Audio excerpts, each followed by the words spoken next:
Welcome to you in 8th lecture of chemical bonding and molecular structure.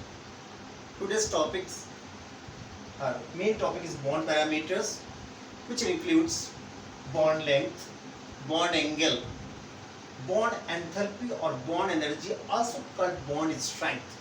It is of two types: bond dissociation energy and average bond energy. And next, the bond order. We study one by one these topics. Clear? Now first we go on the first topic, bond length. Clear?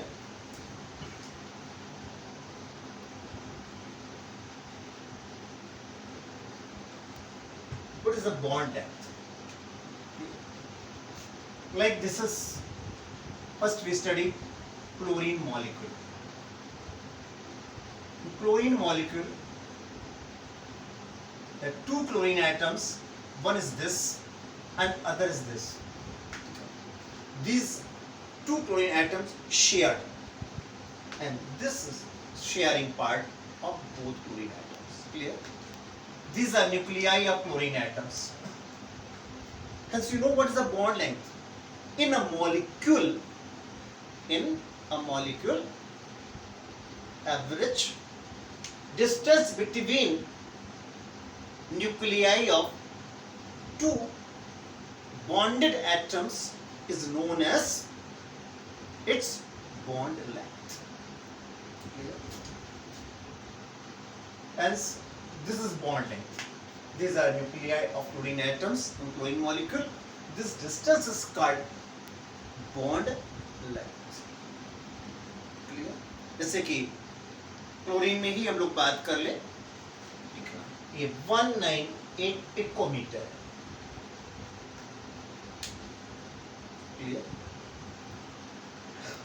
अब इससे पहले periodic properties में भी ये term आपका आता है, जहां पर covalent radius, van der Waals radius के बारे में बताया गया है, वहां पढ़ चुके हैं। इस डिस्टेंस का जस्ट हाफ कोवेलेंट रेडियाई कहलाता है। क्लियर? यानी कि half of distance between nuclei of two bonded atoms is known as covalent radius. Why?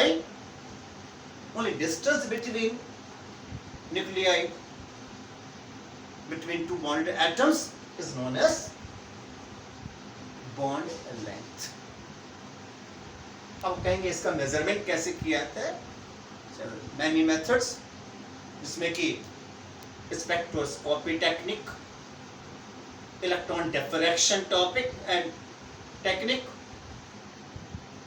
X-ray diffraction techniques. These techniques are used for measurement of this bond length.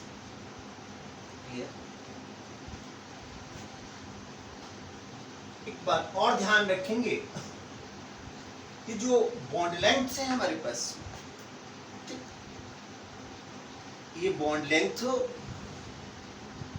Bonds बढ़ने के साथ, या भाई क्यों कह दीजिए कि नंबर ऑफ बॉन्ड्स बढ़ने के साथ, ठीक है ना, इनका ऑर्डर चेंज होता है। जैसे एग्जांपल देखते हैं, carbon triple bond carbon, carbon double bond carbon. अब यहां पर सिंगल बॉन्ड है, यहां डबल बॉन्ड है, यहां ट्रिपल बॉन्ड है। ठीक, इनकी बॉन्ड लेंथ देखें हम लोग। In this case bond length is 154 picometre. अब कार्बन के बीच में एक बॉन्ड और बढ़ जाता है, pi bond, it decreases, it comes 134 picometre. And the case of carbon triple bond carbon, it is 120 picometre. यहां पर आपका एक सिग्मा बॉन्ड है, या एक सिग्मा एक पाई है, और यहां एक सिग्मा और 2 पाई। तो एक रिलेशन आपको मिला, on increasing number of pi bonds between two atoms bond length decreases. तो ये बॉन्ड लेंथ डिक्रीज कर रही है, increasing order in the given bond length. This is increasing order of bond length. Clear? ये bond length के बारे में बोले जाता है। Common next topic, bond angle.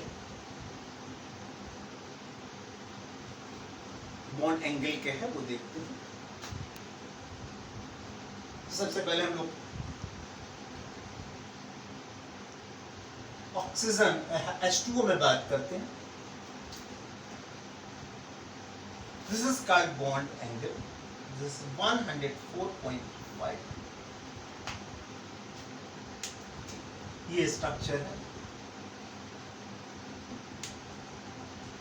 अब यहां से बॉन्ड लेंथ की डेफिनेशन हम लोग समझें। ये सेंट्रल एटम H2O में, सेंट्रल एटम, इसके जो बॉन्डिंग ऑर्बिटल्स होंगे, एक ऑर्बिटल इधर बॉन्ड बना रहा है H के ऑर्बिटल के साथ, एक इसका बॉन्ड ऑर्बिटल जो है हमारे पास में इधर बना रहा है। तो इसके जो बॉन्डिंग ऑर्बिटल, सेंट्रल एटम के बॉन्डिंग ऑर्बिटल्स, उनके बीच जो एंगल जा रहा है that is called bond angle. So how you define? In a molecule, angle between bonding orbitals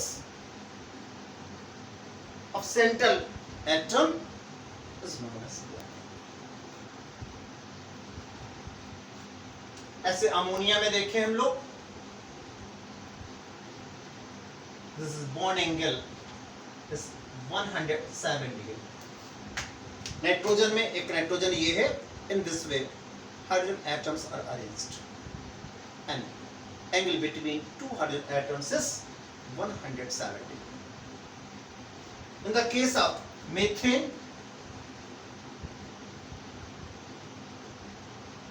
bond angle is 109 degree 28 minute.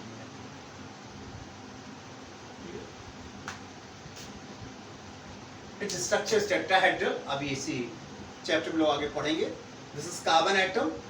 One hydrogen atom is bonded in this way and one in this manner and one in this manner and in one this manner, and between to any bonding orbitals, between to any bonds, angle is 109 degree 28 minute in case of methane. These are bond angles. Clear हो गई बात? ये bond angles के बारे में हम लोग. अभी बॉन्ड एंगल भी ध्यान रखिएगा, दो बातों से डिसाइड होता है. एक आपका है हाइब्रिडाइजेशन और एक है number of bonding electron pairs and lone pairs on central atom. ये दो बातें डिसाइड करती हैं what will be bond angle. जैसे यहाँ कार्बन पे इलेक्ट्रॉन लोन पेयर नहीं है, दो हैं या सिंगल है. ठीक है. हाइब्रिडाइजेशन क्या है वो अलग अलग है. ठीक है. सॉरी, यहाँ तीनों में हाइब्रिडाइजेशन आपका sp3 है. ठीक है ना.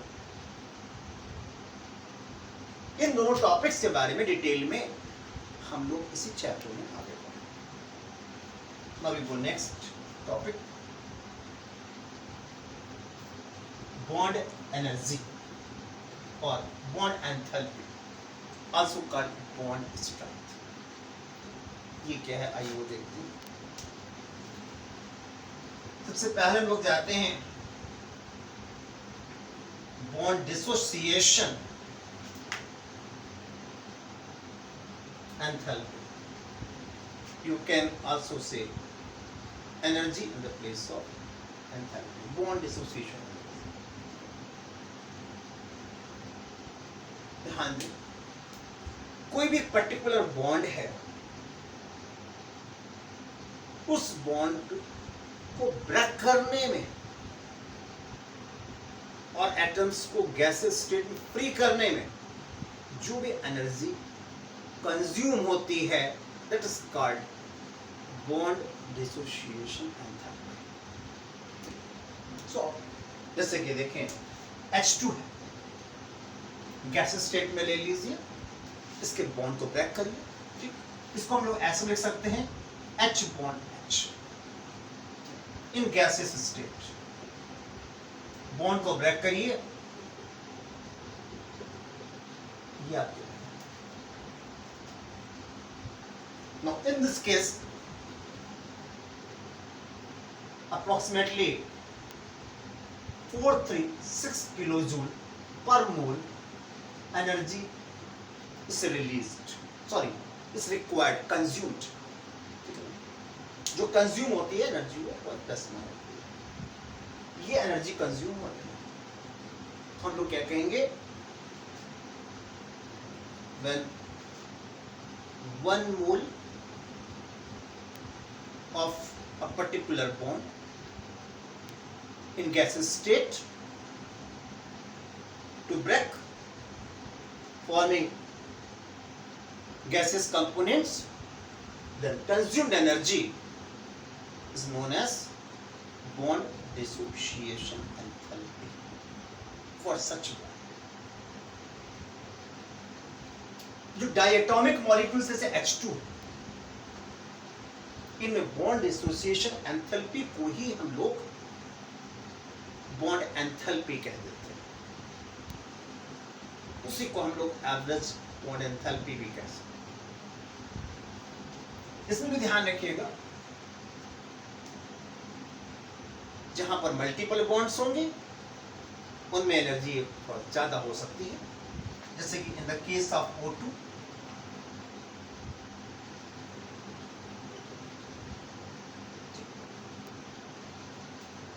delta H means energy is evolved in this process. Now in this case 498 kilojoule energy is required in breaking per mole bond. In the case of nitrogen, अब देखिए ऑक्सीजन में यहाँ पर क्या था, O डबल बॉन्ड O था. In the case of nitrogen, a triple bond is present. Hence, when it is broken into gaseous atoms, then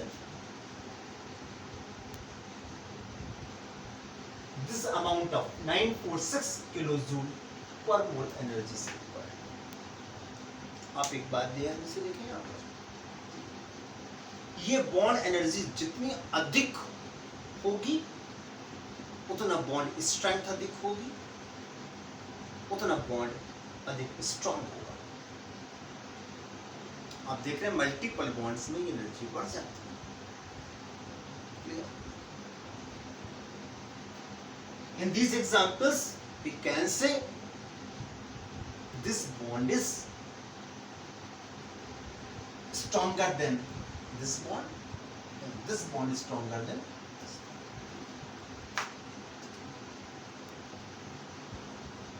Example और देखें,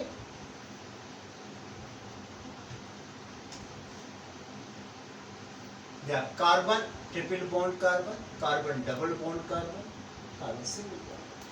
अभी कुछ देर पहले आपने देखा था बॉन्ड लेंथ सबसे अधिक किसकी थी, सिंगल बॉन्ड के लिए, यहाँ पर मगर बॉन्ड एनर्जी सबसे अधिक किसके लिए,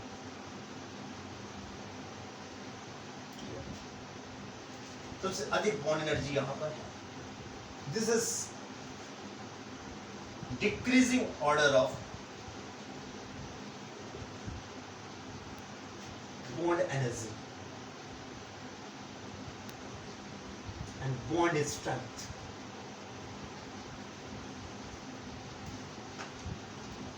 बॉन्ड लेंथ का जस्ट अपोजिट नाउ,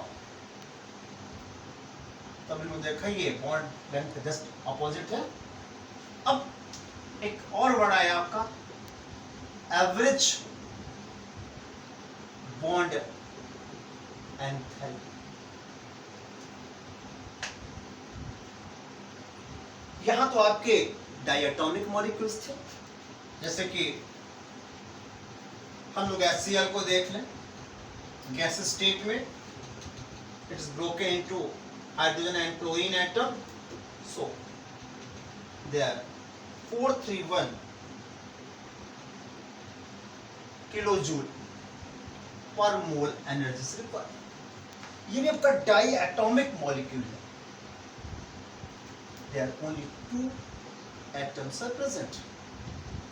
यहां जो आपकी बॉन्ड डिसोसिएशन एंथैल्पी थी उसी को हम लोग एवरेज बॉन्ड एंथैल्पी कहते हैं। अब ऐसे मॉलिक्यूल्स के बारे में बात करते हैं जहां पर एक से अधिक बॉन्ड है, जैसे कि H2O, यहां 2 बॉन्ड है। CH4 में देखें हम लोग, यहां पर्टिकुलर CH बॉन्ड आपके 4। अब हम लोग बॉन्ड एंथैल्पी कैसे बनाएं? तो हर बॉन्ड के लिए बॉन्ड एंथैल्पी अलग अलग है। हम इस बॉन्ड को ब्रेक करेंगे तो OH अलग हो जाएगा, H अलग हो जाएगा, ठीक।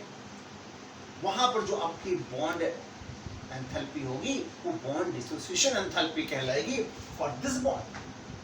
अब जब हमारे पास में HO अलग हो जाएगा तो अब इस बॉन्ड को फिर ब्रेक करेंगे, ठीक, तो वो आपकी बॉन्ड डिसोसिएशन एंथैल्पी होगी for OH bond. This is ऐसे यहां पर जब एक बॉन्ड ब्रेक करेंगे तो आपका CH3 और H बन जाएगा, वहां आपका एक बॉन्ड डिसोसिएशन एंथैल्पी आएगी। फिर दूसरे के लिए आपकी आएगी, अब CH2H अलग हो जाएगा, तो there will be 4 bond dissociation enthalpies in the CH4। अब इनका जो एवरेज होगा उसको हम लोग कहेंगे एवरेज बॉन्ड एंथैल्पी, ठीक है। So in a molecule mean value of all bond dissociation enthalpies in similar bonds is known as average bond enthalpy of the molecule or ion.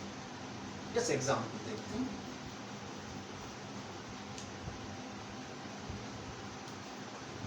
We go for H2O। H2O में हम लोग सबसे पहले इसको break करते हैं, इसको लोग ऐसे लिख सकते हैं, देखें इन दिस गैस स्टेट में ले जाइए, एक बॉन्ड ब्रेक होगा, तो आपका ये आपका अलग हो गया,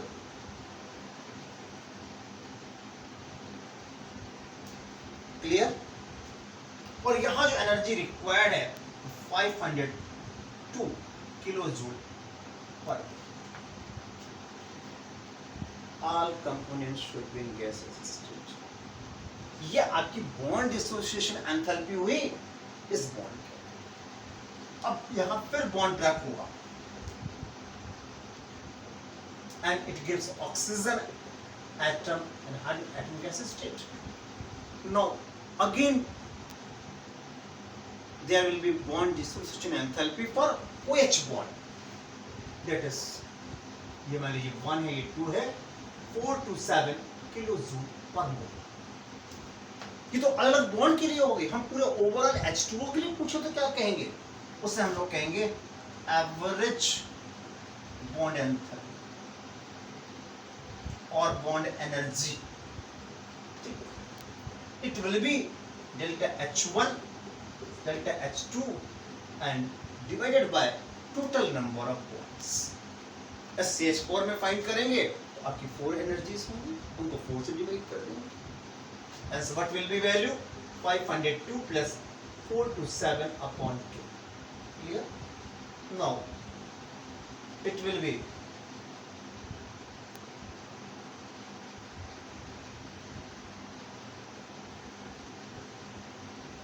this, ठीक है, ये वैल्यू आपकी है, it will be in kilojoule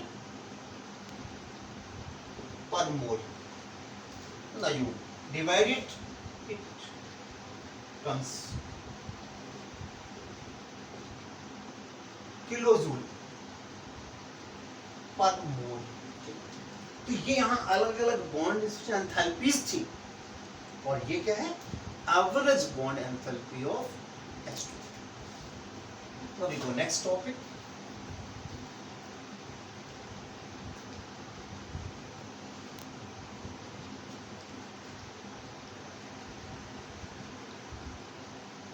bond order.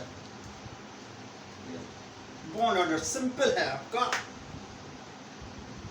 Number of bonds between two atoms is known as bond order।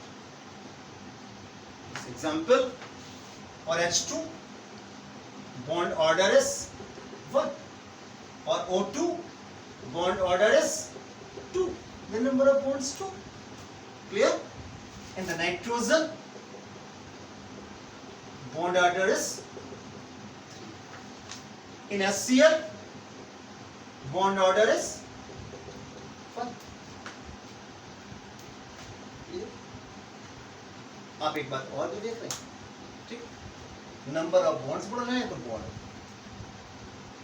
Order बढ़ रहा है, और जैसे बॉन्ड ऑर्डर बढ़ता है वैसे बॉन्ड स्ट्रेंथ, बॉन्ड एनर्जी बढ़ती है, बॉन्ड लेंथ डिक्रीज करती है। अब बॉन्ड ऑर्डर जितना अधिक होगा, एक्चुअली की बॉन्ड एनर्जी अधिक होगी, उतना स्ट्रॉन्गर बॉन्ड होगा, ठीक है। Greater the number of bonds, greater will be bond order and greater will be bond strength, a lesser will be bond length. हाँ, एक और चीज टॉपिक है, जो आइसो इलेक्ट्रॉनिक होते हैं आपके, आइसो इलेक्ट्रॉनिक मॉलिक्यूल्स और आयंस में bond length, sorry bond order similar होता है।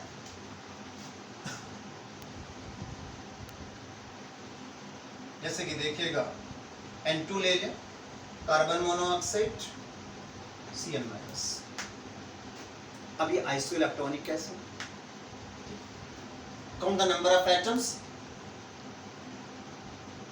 you know, one nitrogen atom contains 7 electrons, so N2 has 14 electrons.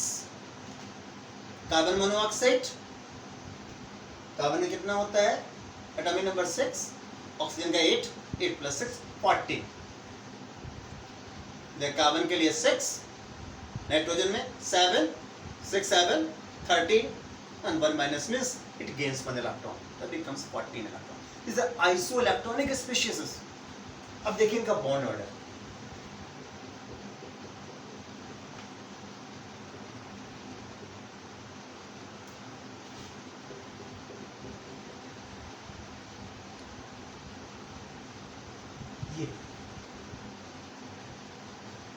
ये इनके स्ट्रक्चर्स हैं। All of 3 have 3 bonds. Bond order for N2 carbon monoxide and cyanide ion is 3. Clear? So in the case of isoelectronic species, or we can say in the case of isoelectronic molecules or ions, bond order will be same. Clear? आज इस video में यहीं तक रखते हैं, आगे के topics next video में हम लोग पढ़ेंगे, तब इसको आप समझिए, एंड लाइक करिए, शेयर एंड सब्सक्राइब। ओके।